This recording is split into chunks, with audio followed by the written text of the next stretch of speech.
In this lesson, we'll be looking at some of the assignments posted to the Grayscale painting lesson. I'll be giving you feedback on your value control, your light and form, and how to use your digital tools to push your paintings to the next level.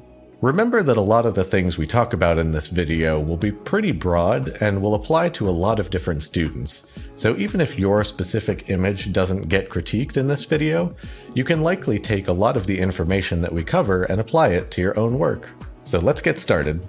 Our first piece here is from Dave. This is the male figure reference that we've been working from. And overall, this is a really good effort here. The overall proportions are good. You did a nice job of kind of subduing your midtones in the lighter areas of the figure. The value control of the hair and the darker clothing is nice. And you did a great job with the hands as well. There's a few points I think that you could improve on with this piece. The first one that I would note is that in the torso area, you're losing the large effect of the shadowy form wrapping around the torso, which is flattening the figure out a little bit. Additionally, I think some of the contrast in the face has gotten a little bit too high, and if you bring that back together, it'll feel more like light. So let's take a look at how we might apply this. Firstly, with the torso, the issue here is simply that some of the lighter values have gotten too light, and they're starting to break up the shadow pattern into lots of little shapes, to the point where it no longer truly feels like shadow. So let's just go in here with a darker color and start to bring some of these values a little bit closer together. It also looks like that in the reference, the lat muscle is maybe a little bit thinner than you have it here.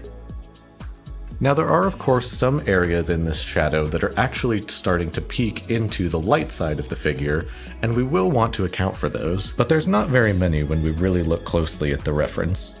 It looks like there's a small little triangle of light right here, and maybe a secondary one above it, and maybe a little bit coming down here into the rib cage. But even with that, remember that we're making a painting and not trying to copy a photo, and some of these little light shapes I feel like are creating more noise and distraction than adding information to the figure. So if this were mine, I would almost just omit some of these completely and let this whole side of the figure fall into shadow. You already have some nice transition between light and shadow with the shadows that appear on the abs here, so I'm not sure if you necessarily need to pull out all these tiny little highlights on the smaller muscles as they wrap around the rib cage. And you can see as we turn this layer on and off, how much more three-dimensional the figure starts to feel, just with that one simple adjustment. By keeping the values of our shadows truly contained within their own value range, we can clearly separate our light and dark and create the effect of light on form. This will be a commonly recurring bit of feedback as we go through these, so be sure to keep an eye out for this in your own work as you're starting your next assignments. As for the face, I won't get too detailed into this, as we could easily spend quite a long time critiquing faces with all their subtleties of forms, but the main thing I would point out is simply keeping an eye on these contrasts of the smaller forms. I think some of the core shadows that you've established here are getting a little bit dark, as well as the reflected light under the chin. Kind of a similar issue of the values of the shadows getting just a little bit too bright and starting to damage the feeling of actually being shadows. There is definitely some reflected light on the chin in the reference, but I would try to keep that as subtle as possible, and even pulling out some of the darkness of the jaw on this side. Again, you can see that by melting the shadows together a little bit, they become a lot more cohesive, and it starts to feel a lot more like light on form, which is ultimately what we're going for here. This next submission is from Kalu. Apologies if I didn't get your name right. Sometimes downloading these files gives me people's real names, sometimes it doesn't. Overall, this is a really lovely piece. You've got some fantastic mark making going on, really great brushwork, some lovely things happening with the edges, especially of this back fabric here. Overall, this piece has a really beautiful artistic feeling to it, and I think you should definitely try to retain that, even as you continue to level up your painting and rendering skills. The values in the light and form overall, I think, are working very well. There's just one particular area I noticed on this one that I think is a little bit odd and I wanted to mention. And that particular area is this bit of fabric right here across her chest. There's a slightly odd thing going on with the values where when I look at this curve here, I feel like if I were to view that from the side, I would see the shoulder, it would dip inwards, point out, and then come down. And while that kind of makes sense given the forms underneath, because the fabric is stretching from the shoulder to the breasts, it would actually be significantly straighter or just ever so slightly draped. So I feel like a simple value adjustment of lightening up some of the midtones on this top plane here, and then darkening some of the midtones on this bottom plane here, will give you a much clearer read of how this fabric is actually folding across the figure. We want to use our values not just to describe light on form and separate different objects from each other, but we can also use values to describe perspective of what's going on in the figure. So if we were to take a look at this figure and think of it almost like a box, there would be a plane generally pointing this way that's coming out and towards the viewer. And then it kind of turns away from the camera, still pointing towards the camera, but now more down. We want to use our values to very clearly show that plane separation, that because our light is coming from above, this top plane is receiving more light, where this bottom plane is receiving less light. Now, we don't have to go as extreme as this to get the point across. A small 10% value shift can go a long way in describing how different forms are changing in relation to each other. Even just a very small shift of pushing the midtones up here a little bit lighter and the midtones down here a little bit darker gets the job done and makes the figure feel much more three-dimensional, which is ultimately what we're looking for here. I would also keep an eye out for some of the contrast going on in the face. While the model does have very strong and defined features, I feel like you've maybe pushed some of the midtones a little bit too dark in spots. She definitely has a fairly strong shadow on the side of her nose, but ultimately I think this cheek area could be reined in just a little bit. Keeping the shadow values a little bit closer to the light values will keep the skin feeling more unified and soft. We can still define the forms as clearly as we want to. We're simply reducing the amount of value that we're utilizing to do that. So rather than going from 90% in the highlights to 60% in the midtones, maybe we're going from 80% in the highlights to 70% in the midtones. So we're doing all the same rendering and shading, we're just constraining the value range that we use to do it. This assignment is from Karen. Overall, really strong work here. You did a great job with the gesture and proportions. I can really feel him pulling that spear back in your drawing. You absolutely nailed that aspect of it. And overall, the lighting and the painting of it is working quite well. But I think on this one, you have a little bit of the opposite problem, where you could actually push some of the shadows a little bit further. You've described where the shadow shapes are, but they feel like they're all living in midtones, describing smaller muscles, when we'd rather be using bigger shapes and describing overall forms. This is a pretty easy fix, and the method I'm going to show here is a great way to start your paintings as well. Ultimately, the problem we've identified is we want to separate the shadows a little bit more from the midtones. Not too much, but just enough. So what we need to do is clearly separate our shadow shapes. So on a new layer, I've grabbed my dual-edged brush, and I'm just going to quickly look at this figure, and anything that falls into shadow, I'm going to paint over top of with a darkish gray color. Because I'm using the dual-edged brush, I want to be mindful of whether I'm adding a soft edge or a hard edge, because that will greatly affect the way these forms feel on the figure. So in this torso area, these are pretty much all form shadows. So those will be generally a softer edge.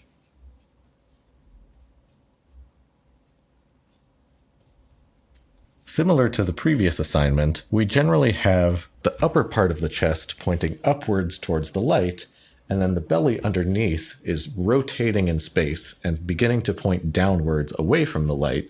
So we want to be sure that we use our values to really show that as clearly as possible.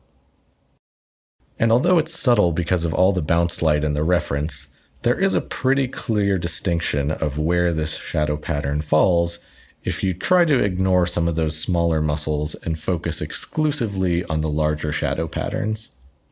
Now his oblique starts to pop back into the light down here a little bit, which we'll want to account for. Then there's a cast shadow from the pec over the bicep, and overall the arms and legs are working pretty well, though I feel like we want to account for this extended leg being fully thrown into shadow. It does have light on it, which is reflected light from the sand underneath and the sky above, but until it gets to the foot, it doesn't have any direct sunlight hitting it, whereas the bent leg coming towards us does have some direct sunlight hitting the thigh.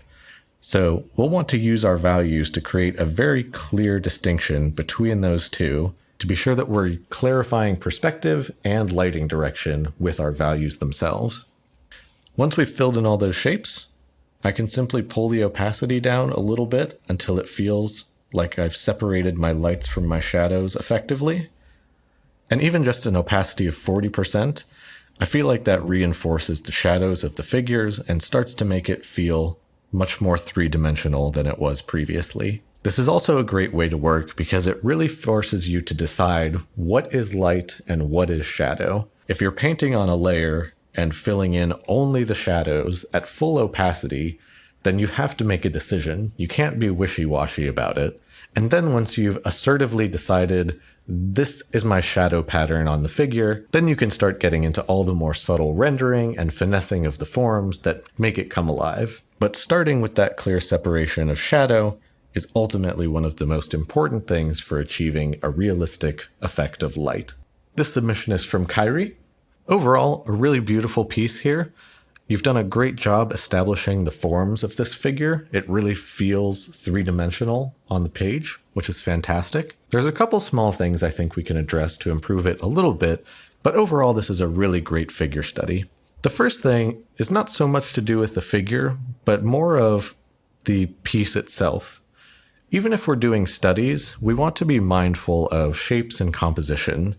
And one of the biggest ways that you can damage a really beautifully drawn figure is with a background element that sort of perfectly mimics your figure's silhouette. This is a minor thing, and we're not really talking about composition yet, but I think it's worth pointing out that with just a little bit of adjustment, you can make this painting as a whole much more interesting by taking a little bit more care into deciding what the shape of this background light is actually going to be. It makes it feel much more natural, and it makes it feel like the background isn't stuck onto the figure, which adds more space and depth. Overall, I feel like you've really done a great job establishing your forms and getting them to feel three-dimensional, but I do feel like I'm missing a separation between the light side of the figure and the shadow side of the figure. So I want to push those ever so slightly apart. There's a few different ways we could do this. We could lighten our lights, we could darken our shadows, or we could do a mixture of both. I'm not sure which way I want to push it, so I want to try a few different things. Firstly, I want to just grab an overlay layer and maybe overall brighten the figure as a whole. This will give me some room to darken my shadows later on. I might also look into grabbing a lighten layer, eyedropping some of my midtones on the figure, and just overall bringing up the value of the midtones. Even if I'm pushing this slightly further than the reference is showing, it still might give me a stronger effect of light on form in the end, and I don't mind deviating from the reference if it's going to make the painting feel better. Now we have the matter of strengthening our shadows. There's a bit of a strange thing happening here where you've been really assertive with this cast shadow from the arm that goes underneath the head, but as soon as it starts to dip into the reflected light of the arm, those values start to fall apart a little bit, and they get really close, if not the same level of brightness as some of the midtones on the light side of the figure. Whereas if we take a look at the reference, even though there's reflected light falling into those areas, they're still nowhere as bright as the midtones that are happening on the lighter planes. This is a very easy fix. Basically, all we need to do is darken our shadows. There's also a small trick that I like to recommend whenever you're dealing with strong reflected lights, like the one hitting this forearm here.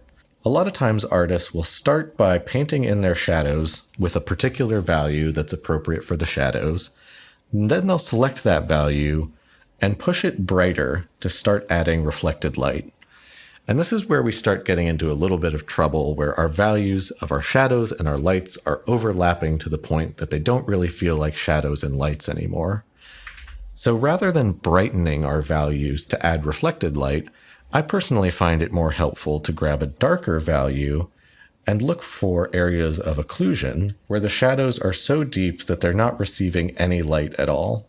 And by darkening those darker areas, rather than adding light where the reflected light would be, I end up with a much stronger impression of the shadow and the light on the form. There are obviously exceptions to this method. Sometimes you have a really bright reflected light source that's blasting super bright light onto the figure, and if you want to show that in your painting, you can, and you might need to push these values further. But for this kind of academic approach, I generally find this technique of painting your shadow values and then adding a second layer of even darker shadows to be the best way to establish reflected light. We have a slightly similar thing happening on the far right side of the figure, where I might take the same approach of simply clarifying my shadow patterns and then filling them in as a whole. Keeping an eye on the values of the shadows that we established on the left side, the right side does have more fill light, adding light and volume to it, but it's still pretty close in value to the shadows on the left. So pushing these shadows a little bit darker, and also adjusting these rim lights a little bit. Rather than being these white outlines that sort of follow the contour of the figure, we want to think of rim light as planes just like anything else. So if we pay close attention to the reference, this light really kind of melts onto the shoulder, around the back, and then begins to fall away as the back turns, coming back again here at the obliques, then fading away. We have a small hit of actual light peeking out underneath the arm here, and then this mostly falls into a single value with some extremely subtle reflected light defining the muscles on the leg. It's a fairly subtle difference, but ultimately it does give us a clearer separation of our lights versus our shadows, and is starting to make this figure feel a little bit more voluminous. You would definitely want to finesse these values a little bit further, but keeping this separation in mind will definitely help you down the road. This submission is from Michael. Overall, really nice work here. I think you captured the overall gesture and the flow of the figure quite well. There are some slightly odd proportional issues, such as the feet being maybe a little bit too large and the facial features not sitting quite right on the head. So I would encourage you to continue doing drawing practice with figure studies and portrait drawing, but here we're just going to focus on the values and the painting exclusively. So overall, you've done a good job of defining the forms, but I feel like you've gone a little bit too contrasty in spots, and we're also missing a little bit of the local values of these forms.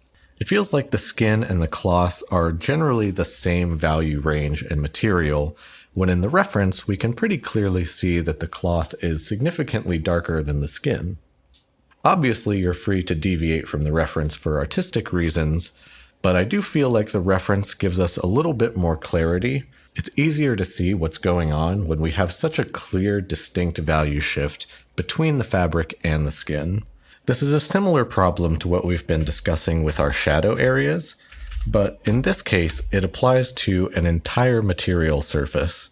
So, another easy fix, we can simply create a new layer at maybe 60% opacity, easy enough to adjust that number later, and try filling in any areas with this dress fabric. And with just that one quick change, I feel like we get a much stronger read on the figure. It's a lot easier to tell what's going on overall, it's a lot easier to separate the fabric from the figure, and it also puts a lot more of a focus on her skin and her face, because the dress is now sort of falling away into the background a little bit, and letting all of the high contrast live on the skin, which is what's more interesting in this particular photo anyways. I might also consider pushing this background fabric back a little bit, and we can push this even further by lightening some of the midtones on the skin. I think you've overall done a good job of identifying and establishing the forms, but you've maybe gone a little bit too far in terms of contrast. The shadows of this figure definitely have a fair amount of contrast, but the midtones are pretty subdued. So if I make a new layer and set it to lighten, I can look for any areas that aren't truly shadows and simply pull a little bit of dark value out of them by painting with a lighter midtone color. That might be slightly too bright, but even just pulling a little bit of form out of the arms here, and this definition of the neck, and even this shadow here, you can still see all those forms are there. If we zoom in, all of that information has been retained. Again, we're just reducing the amount of contrast required to show it. And especially for skin and flesh, which is very luminous in general, it's best to try and keep the contrast of your midtones very limited to get a really nice impression of light on form. I would also take a look at maybe adjusting some of the macro values of this image, as we do have a fairly strong amount of contrast happening down here with the trims of the dress, the light values of the feet, and the lighter fabric underneath here.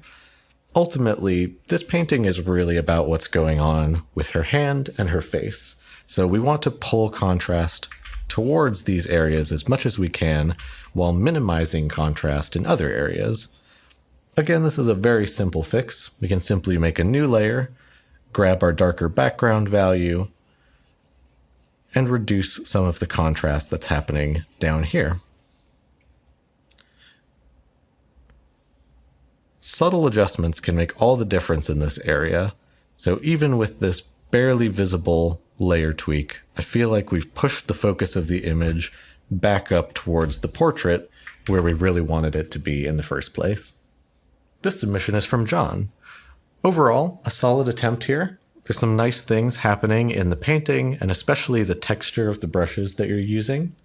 I do think you're being held back a little bit by your knowledge of drawing the figure, so I would recommend that you supplement some of these painting studies with some drawing studies where you focus exclusively on proportions and gesture and establishing simple three-dimensional shapes in perspective, as that will help you very much as you proceed forward with this course. Outside of that, there's definitely some things we can address with the painting. While I feel like you've done a good job separating your local values of the skin and the dress, I do feel like the contrast of both is getting a little bit out of hand.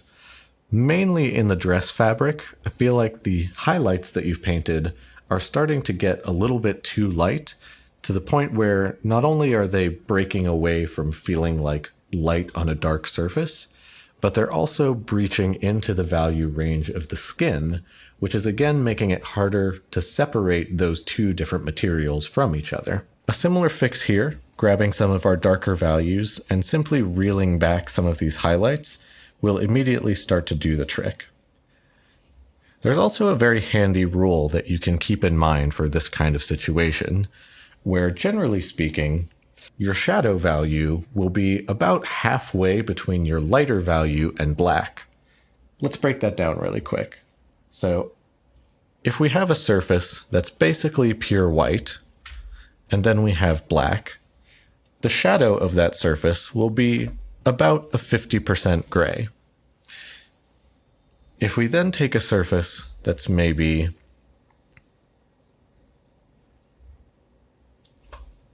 has a local value of 20%, and then we go down to black, halfway between 20% and black would be about 10%. So you can see that overall, darker surfaces will have a much lower range of contrast, and unless they're really shiny, like satin or obsidian, you're not really going to get extremely bright highlights on those dark surfaces. So because this dress overall is a darker local value, the range of contrast in it is going to be much smaller than the skin, which is a lighter local value. We'll discuss some of these theories in more detail once we get to our lesson on light and form.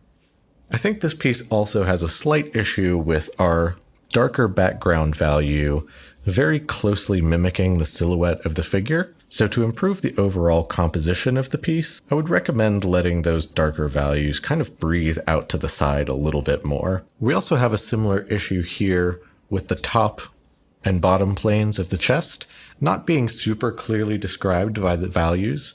You've added a fairly dark spot to the upper part of this body, and then there's not much value transition as it wraps over and down into the belly. So if we bring a little bit more of light value up here and darken these midtones down here again, we'll start getting a much more three-dimensional feeling of light on form. And then once we've established those bigger plane changes, it's a lot easier to go in and add some of the subtle little folds and accents that make it feel finished. Whenever you're painting, it's always a good idea to work from general to specific.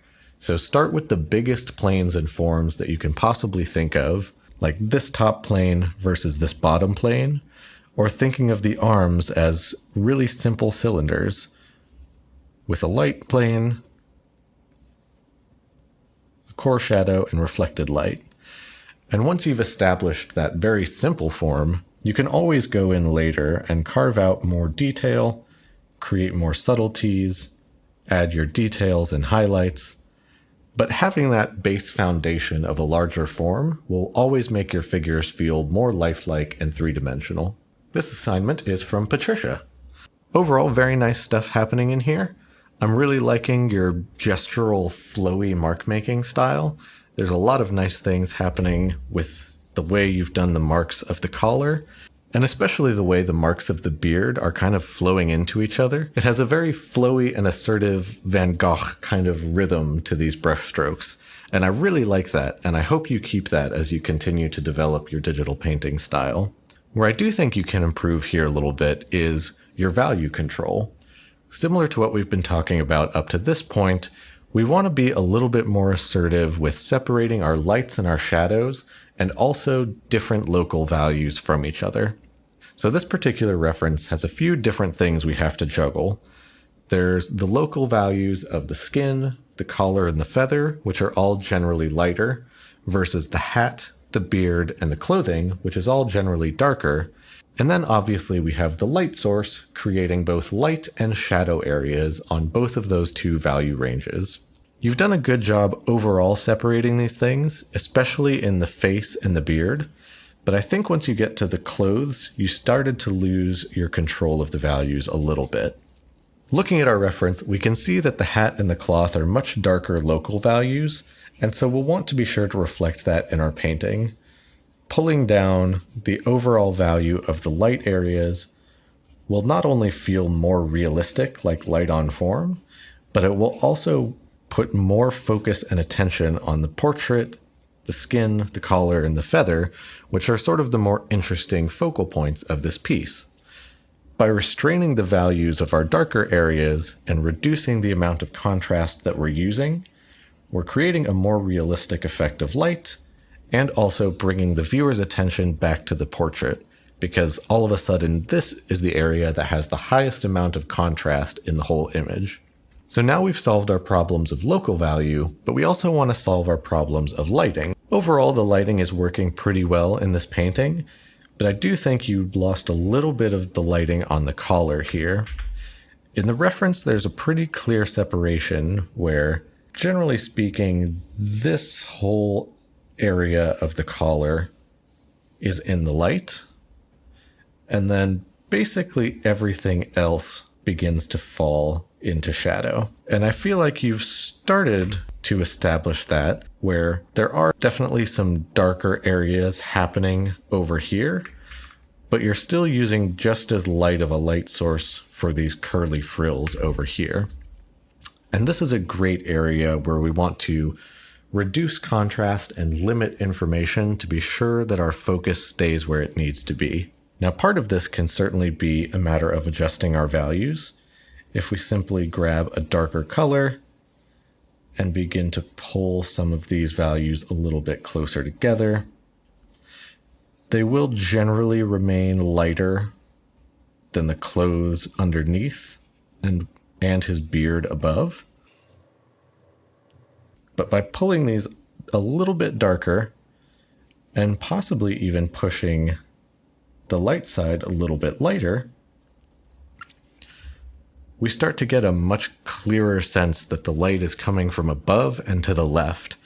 And all of a sudden, this also saves us a ton of work because we really only need to add nice painterly detail to this particular section of the collar that's being hit by the light.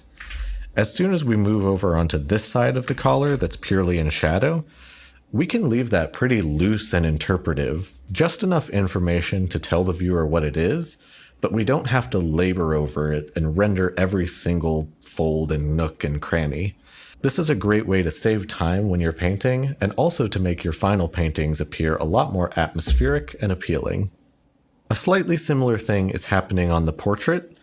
While you've definitely captured the cast shadow from the hat over the eye, I feel like the rim light coming from the right side has added a bit of confusion, and you've lost a little bit of clarity in the shadows. So overall, the shadows here in the eye can be darkened a fair amount, and there's also a pretty distinct triangular shape of shadow that comes from the brow over his other eye and wraps around the cheek. This might be an instance where you want to ignore the rim light from the other side completely. If you're struggling with areas like these, it can be helpful to just ignore the rim light at first and focus exclusively on painting your key light or your primary light source. Once you have that very cleanly established, then you can go back in and add rim light if you think it's still needed. So by going through here and adjusting some of these shadows to be a little bit more intense, we're starting to get a much more concrete feeling of this light source, as well as the forms of the face. And then, if it was absolutely necessary, you could later go back in and add that secondary light source, which is casting rim light on the side of his face and hitting this lower eyelid just a little bit. Overall, really nice work here, and with some adjustments to the values and the contrasts, I think you could push this one to a really great spot. This assignment is from Holly. Overall, very nice work here. You did a great job with the gesture of the figure. It's not a very easy pose to capture, but you did an excellent job with the proportions and the overall flow of the figure. The head is a little bit big, but that's a minor thing, and again, we're focusing more on painting than we are on drawing here. Overall, I think your values are in a good spot on the painting, but you could definitely be a little bit more assertive with your shadow pattern. This is a tricky reference because we have lights coming from both sides of the figure, and there's also a fair amount of fill light in the room that's filling the shadows and making them fairly close to the midtones in the actual reference itself. This is a good opportunity to deviate from the reference and make some creative decisions to make a stronger image. I'm going to use the same technique as we showed before for this one. We really don't have to change a lot about this figure, we just want to reinforce the shadow pattern. So grabbing our dual-edged brush, and being mindful of soft edges versus hard edges, I'm simply going to paint the shadow pattern on a new layer and fill it in with basically full opacity. You could make a case that everything on this side of the torso is basically in shadow, but you could also make a case that this sliver of light hitting his left pec is actually moving into the lights. Similarly, you could say that the lower part of the face is in the light, but looking at the reference, I really don't feel like it is. There is some ambiguity here, and you'll have to make your own decisions with these more complicated references that have multiple light sources or lots of fill light, but it's important that you're aware of those things and that you intentionally make that decision. It doesn't necessarily matter if it's 100% accurate, It matters that you're assertive and confident with where you're placing your lights and your shadows. So if I was approaching this figure, I would likely have my overall core shadow hitting here on the chest. I feel like it definitely falls into the obliques a little bit and then reconnects with the abs. But then we have to decide what happens on the rest of this. I do feel like his left pec is catching some true light source. It is actually in the light. It's not just midtones and reflected light, but it's just a little sliver. And then basically everything else on the torso here is going to fall into shadow. We do have a rim light coming from the other side, but I don't want to worry about that just yet. I just want to worry about establishing my shadow pattern. Now we have another decision to make here with the shoulder. Is the shoulder coming into full contact with the light source, or is it just soft fill light from the room? In this case, I think it is coming into contact with the light source, not just because of the value that I'm seeing in the reference, but also because of the gesture that's happening. He's very clearly pulling that arm forward into the light. And so if I show that shoulder actually receiving the value range of my light source, I'm going to reinforce the feeling of the gesture that he's pulling that shoulder forward, which will make his gesture feel stronger in addition to the light and form. However, once it gets down to the bicep, I don't think the key light is hitting that area at all. So I'm going to push this completely into shadow. Again, not really worrying about the rim light at all. As for the portrait, there could be a case that this area is being hit by true light, but honestly, I think the painting will be moodier if it's not. So I'm just going to say the whole face has fallen into shadow. From there, we can kind of continue around the figure. The legs, although they do have a lot of fill light, have a pretty distinct core shadow happening here.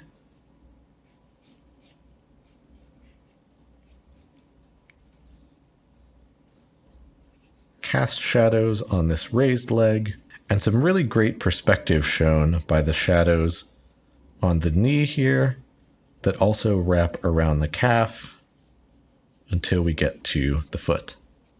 Now it's a little bit messy here, but with a little bit of cleanup, I feel like this shadow pattern is a really great starting point for this particular figure.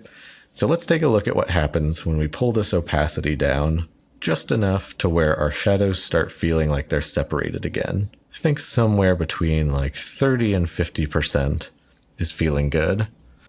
And you can see how much more volume that adds to the figure. He really starts to feel three-dimensional, and the light source starts to really feel more impactful upon him. I would push this even further once I've made this adjustment. I feel like this definition of the serratus muscles is pushing a little bit too far. That contrast is a little bit too high. And there's also an interesting decision to make with the rim light here.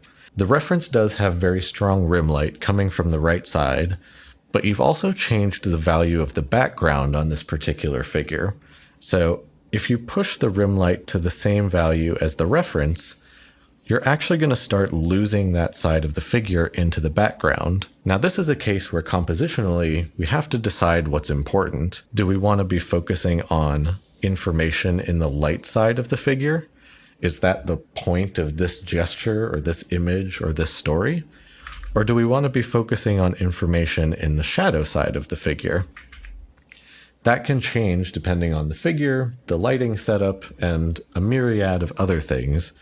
But in this particular case, I feel like the shadow side of the figure holds more of the interest. It's got the portrait in this particular case, as well as a lot of the interesting shapes happening in the torso.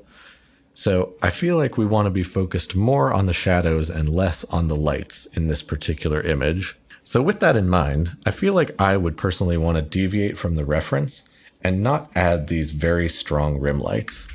Because in order to add those strong rim lights, we would have to pull the value of the background down quite a bit to give us room to add those rim lights on the side.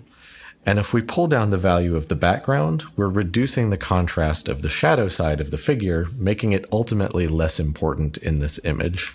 So similar things as we've been talking about with our other critiques, really focusing on just reinforcing that shadow pattern and keeping the values of our light areas and our shadow areas cleanly separated from each other. This assignment is from Tatiana. Really nice work on this one overall. I think the drawing of it is quite strong, and you've done a great job with the gesture and the overall anatomy. Overall, our separation of light and shadow is working really well here, but I think we can again reinforce it by constraining our value ranges a little bit more concisely. At this point, it should be pretty obvious the areas that I'm going to go to. I do want to pull down some of the reflected light in the torso here a little bit. Even though you have it pretty accurate to how it looks in the reference, it's always worth exerting some creative license to make your paintings feel a little bit more structurally sound. I would also look into maybe constraining some of the values of this light shape. Although it's definitely there in the reference, it's a bit of a strange shape, and I don't know how much it's adding to the painting, so I would personally consider changing my light source slightly and basically throwing that whole thigh into shadow. That then gives you some interesting opportunity to play with cast shadows from the arms and let the calf up here become another secondary focal point. We also want to be very mindful of double rim lights. There's definitely a pretty clear and distinct rim light on the left side of the chest in the reference, but you've also added an equally strong rim light on the right side of the thigh. So that's implying two similar rim light sources coming from two opposite directions.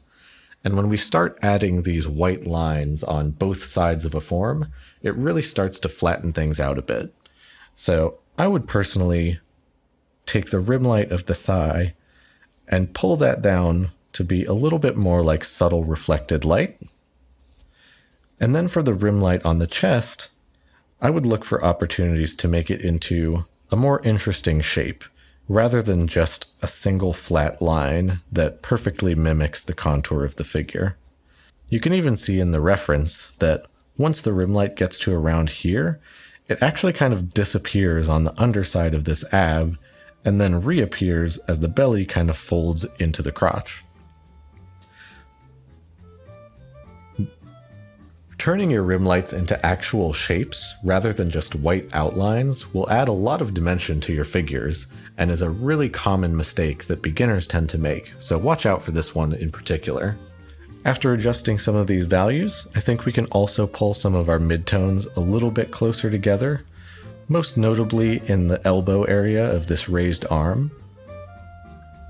The shadows I feel like are pretty cohesive here, but by lightening the midtones of the elbow, we've created a much clearer feeling of light on form there.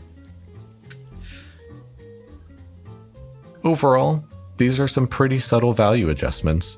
Just a 10% value shift here, adjusting a shape there, but these little things really add up to make our figures feel more three-dimensional, and like the light hitting them is truly light. So I hope you found this lesson helpful. We'll be discussing a lot of these topics and theories in much greater detail once we get to sections 2 and 3 of the course. In the meantime, you can continue practicing these kinds of grayscale paintings. They're a really quick way to level up your painting skills and get comfortable with the digital medium. Additionally, you can continue layering in various digital tools as we explore them in the main lessons. For instance, I used a lot of blending modes and layers to speed up my process in this critique video. You can do the same thing in your initial paintings and experiment with utilizing digital to its maximum potential. Thank you for watching, and I'll see you in the next lesson. Fully described a form.